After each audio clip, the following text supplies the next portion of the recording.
Before we begin, I'd like to say this is part 2 to Humans Are Low Energy and Will Make Good Slaves. Really?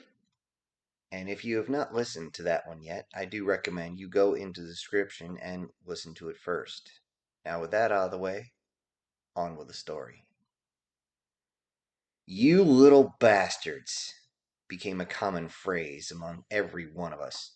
We had just faced off against these power wielding little pains in the ass, these little green zits. Oh, I can't wait to get ready to go and kick their ass. It was all anyone could ever think as they began to gear up, reload their magazines, restock themselves with grenades, and get ready to go through that portal. That portal that was now completely stable. The engineers, the 30-pound brain motherfuckers, they had been working on this thing for about a week now. Ever since our first wave of airborne guys went in and got as many of the prisoners back as they could. We didn't know exactly what was on the other side, but a lot of the guys came back almost missing parts. Many of them were burned, other ones had icicles sticking out of them. Another one was, I kid you not, we pulled a rock out of his thigh. A sharp rock. How in the hell were they able to do this? We didn't know exactly what to expect, so we were going to be rolling deep this time. The only issue was we didn't have the ability to bring our heavy weapons across. I mean, we could bring the 240, we could bring all the grenade launchers we wanted. The problem is we couldn't get our Humvees or anything that large across. So we're going to have to go in with just us light infantry guys. But you know what? This is what we like to do. Within the week of us getting ready, we had heard all the horror stories from those who went in. We knew the lay of the land as we went in, but we knew we'd be going into an ambush. I guess that's why they called us airborne. Because, hey, that's kind of what we do. We expect to be surrounded, and that's a good thing. That means we can attack in any direction. We knew we would have to go in guns blazing because we had no idea how many or what was going to be there. The kicker is, we saw what had happened to their slaves. Many of what they called themselves as hobgoblins, which I thought was very cliche, were a mix of goblin and whatever other race they had been able to take. The kicker is apparently they have a thing for elves, so they have much larger ears and more human characteristics and are much, much taller than the standard goblin. This is of note. Just like when you're going over to Thailand, you always want to watch out for the tall ones. At least that was the running gag. I didn't get it. Never went there. Yet everyone always seemed to laugh. But it didn't matter. Our orders were simple. Go in there and beat so much ass that they have no chance of ever coming back and try to find a way to shut this gateway. If possible, shut it down completely and make sure they can never, ever use it again. We had, of course, our demo teams ready to rock and roll, but we hoped they wouldn't set the charges before we got the hell out of there. This was going to be bad. I mean, one could say just drop a nuke in there, but we still had prisoners on the other side. We had to get them out. This is another thing we do. Everyone thinks we just go in to just slaughter everyone, but our job is also to protect the innocent, which is why we didn't just end everybody the last time we went into a combat zone. We could have, we just didn't.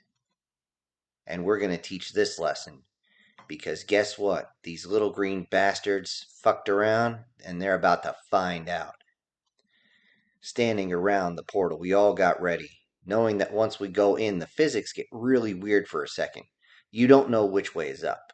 A few of the airborne guys had to tell us that when they actually had their chutes go right through the portal from the top, they actually ended up going feet first, but when you came out feet first going in the other direction, which meant as soon as you ran out of inertia, not only did you fall on your head and your neck, which hurt, but then your rucksack hit you right in the balls. Yeah, try fighting when you actually just felt your scrotum get crushed into your throat.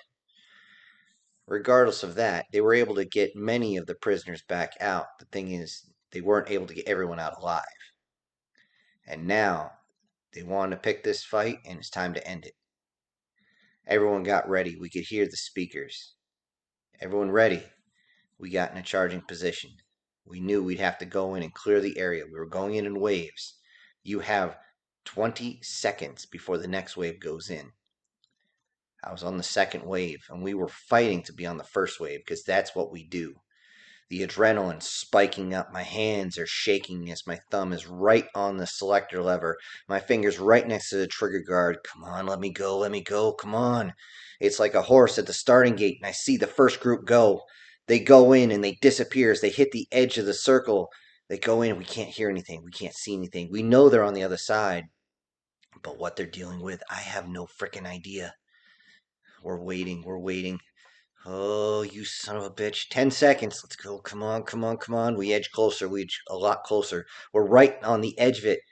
3, 2, 1. Green light, go! And we all charged in. Immediately, there's a firefight on each side. We saw a lot of our guys on the ground. I tripped over one on the way through, falling straight on my face. I immediately got up, grabbed him, and tossed him back through the portal as best I could. Immediately, I saw his body just disappear, almost like it dematerialized, but I knew it would come out the other side.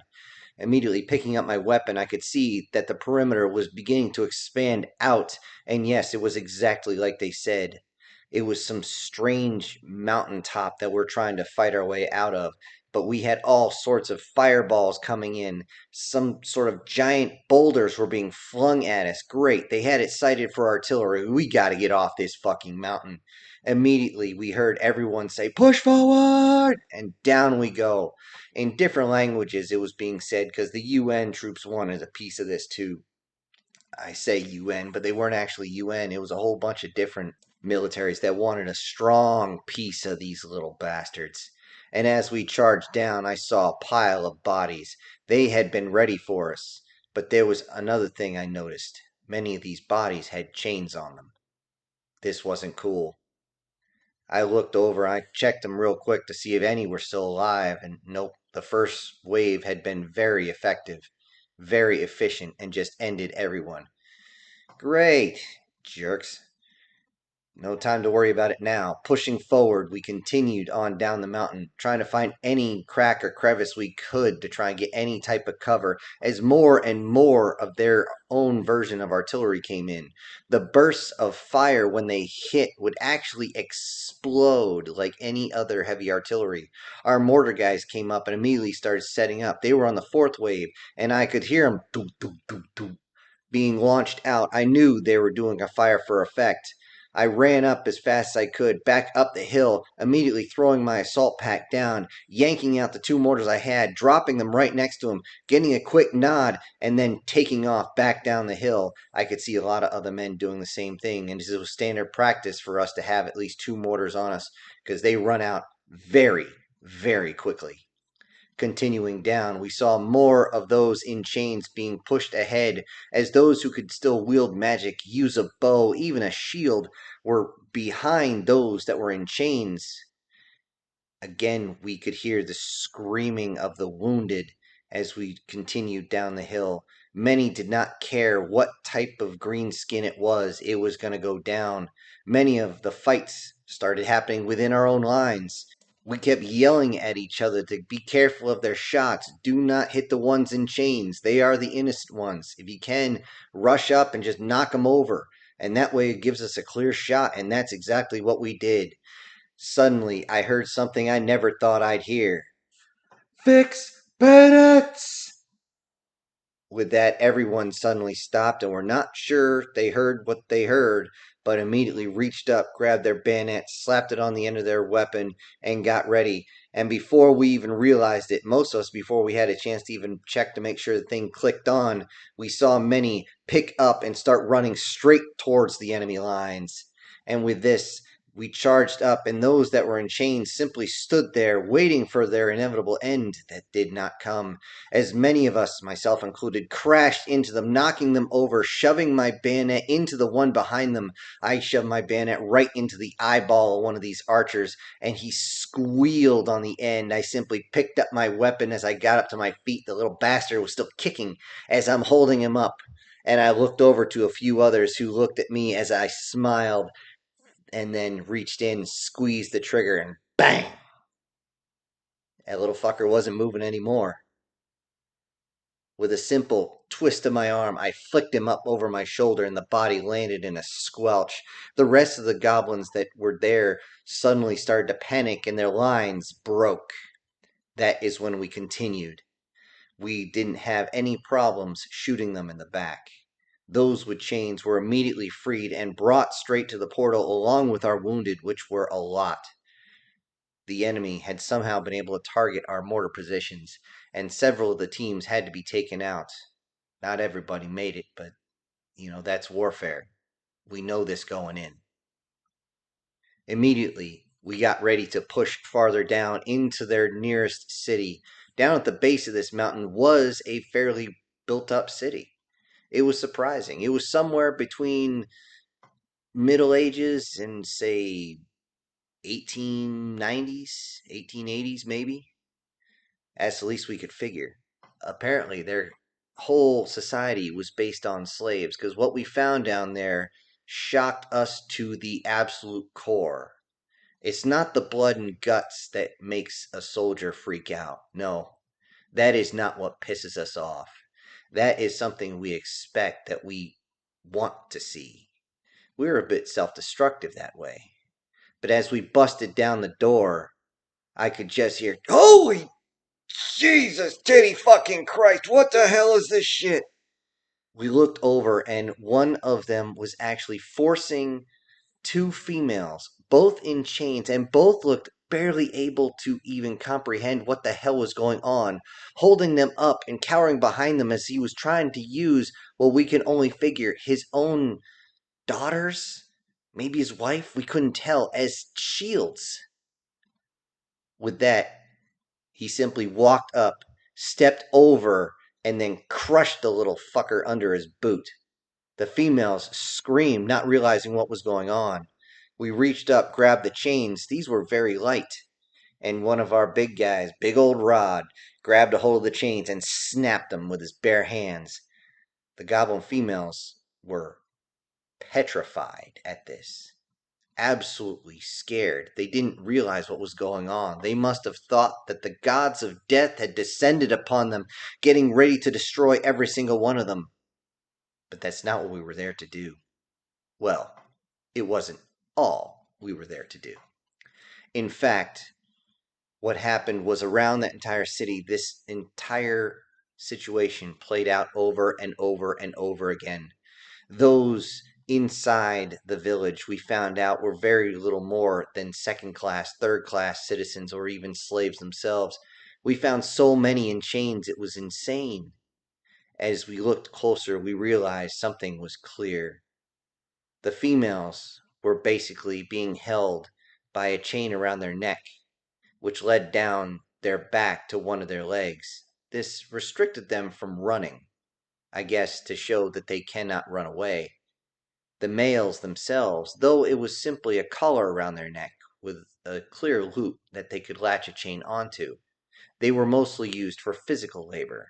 Although if they were not large enough for physical labor, just like many of the females, they were used as entertainment. I saw a few of these young males, and the look in their eyes was that of sheer loss of their own soul. We had the doc check them out, but they were just lifeless there. Their hearts were still beating, but there was nothing in them. We looked into the eyes, even in that ugly face, and there was nothing there. One of my sergeants looked over and said, "It would be a mercy, wouldn't it?" I looked over at him, said, "Yeah, I hate to say it, but you're right." We ordered everyone else to leave. The only thing they heard was the shots. You can't retrieve anyone at that point. They're too far gone. And with that, we continued on. We could see that many of the goblins had run. They had tried to reinforce their lines or simply evacuated the city. As we looked forward, I had to laugh a little bit as I was handed a set of binoculars and looked over, and all those that were running were not wearing chains at all. But what they were carrying was either bows, spears, swords, or staffs. These were the military. These were the strong ones. And as we began to look closer, we realized in their society, the mages were way on top. They were the strongest. They gave the orders. Below that was the soldier. Well, if you want to call them soldiers, more like the bullies. Above that was the ones who were there in chains for simple construction work. Then below that was their females. And below that was their children. Many of the little ones we found were emaciated. One of them died in my friend's arms as he was trying to give the kid some water. The kid drank it and immediately just went limp. He didn't understand. The doc said that he was so far gone that just moving him was what killed him. My buddy didn't ever look the same way again after that. Instead, what was replaced was that of sheer unadulterated hatred. He did not understand until that point that what we are fueled on is pure hate. And what those little running bastards didn't realize is now that we had a full belly of hate and a taste for their blood, we would not stop. We will simply march forward and not stop until we find every single one of them. As we continued on, we could see more and more of those species that they had taken. We found inside their large castle-like structure entire dungeons that were just packed full of slaves. Most of the men were already dead. If not, they were barely able to move as they were emaciated. Many of them tattooed up with some strange symbol, which we would find out later was numbers. Oh, this really got under the skin of many, many of our guys, as we knew the historical significance of doing that. The women, of course, were used not for pleasure, but to create more of the hobgoblins that they were using as slaves. Many of them, their minds were almost completely broken. We looked at the different species and were amazed at what we saw. And we had to actually tell our men not to shoot the slaves, as we had to save them somehow.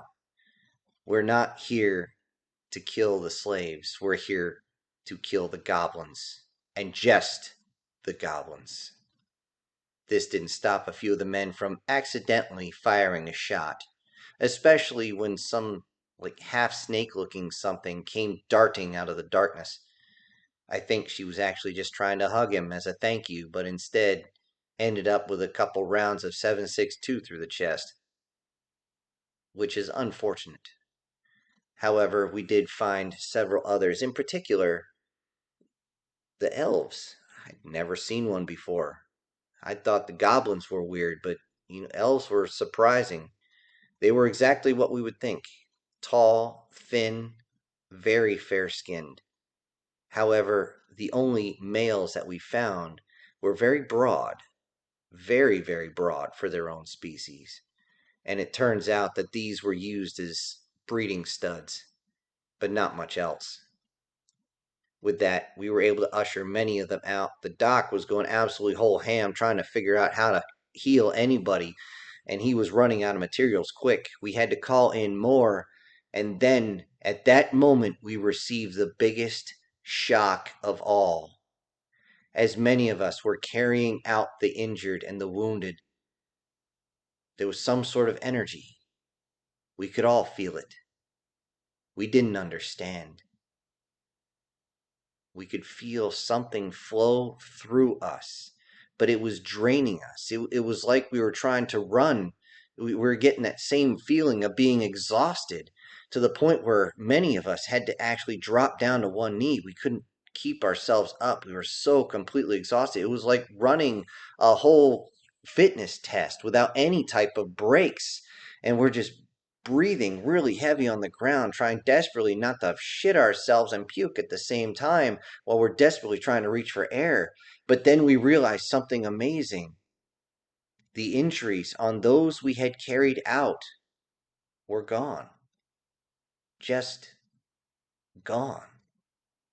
We didn't understand this. We tried to. Those of us who could still get a few blood cells into our brains. We could still feel this power in us. What the hell was going on? This was strange. And this was everyone. Every single person who had helped a wounded one up. To our absolute shock, when we went to pick up that snake-ish person there, many of us, including myself, dropped to one knee and immediately started gasping for air. And then the snakish woman breathed in a very large breath. She was alive. We looked, and the bullets that had passed through, the holes were completely sealed. There was still a scar, absolutely, but the bullet wounds were gone. How is this possible? And then we realized something. If the goblins can use magic here, maybe we can too. Many of the men tried to do something like create a fireball or some sort of crap like that, but that was completely useless. We couldn't figure out what was going on, but we would have to find out later. We had taken the city at this point, and we were still trying to bring all those who had been imprisoned and all those that were wounded over someplace where we could get a count and figure out what in the flying fuck knuckles was going on. Because now things just got very, very interesting. Although I did have to tell one of the guys to stop thinking with his dick as he was holding up a young half-goblin, more like a hobgoblin, as he held it close and stroked its hair. Dude, knock it off. You got a fetish or something? He simply looked at me, flipped me off, and then kept going, which is standard practice, of course. And now here we are, getting a final count of how many of what in the ever-loving shit is on this planet. Now, not only that, but now we gotta figure out something. How in the ever-loving crap are we gonna get these folks home? I don't know how to turn one of these gateways on and off. I would ask the goblins how to do this, but after looking to see what they've done to not only those they have conquered, but to their own kin, well, it's come true. They thought they would come to Earth and take us as slaves, when they only succeeded in turning us into the one thing they really, really shouldn't have created.